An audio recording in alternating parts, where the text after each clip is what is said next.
Magandang hapon mga Lodi, andito tayo sa mga halaman na ginawang bonsai. At ito nga ang una natin na ipapakitang bonsai, na baliting spots root na isa ring matagal ng ating halaman. At ito nga ang ating bonsai na nilagyan natin ng design, at ang ating nilagay ay cactus para maganda. At ito nga, ipapakita natin ng malapitan ang ating bonsai, at ito nga pinutulan ko muna ng dahon, para magpanibagong sanga, at gumanda pa lalo, ang dahon. At ito nga, malapit na natin ipakita, ang ugat ng halaman, na dumikit na sa puno ng ating halaman.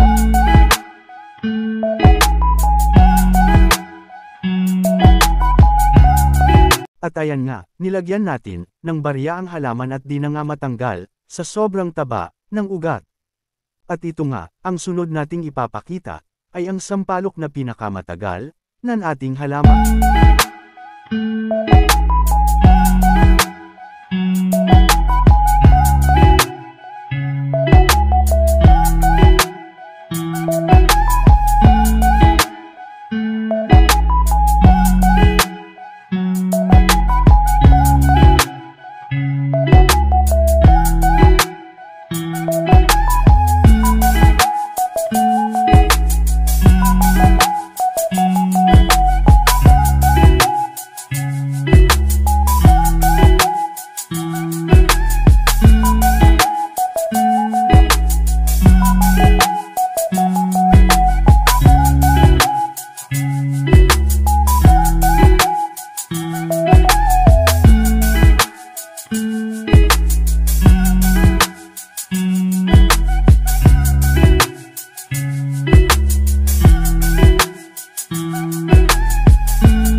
At yun nga lang ang ating video, thank you sa panunood, mag-like and share, follow, subscribe now.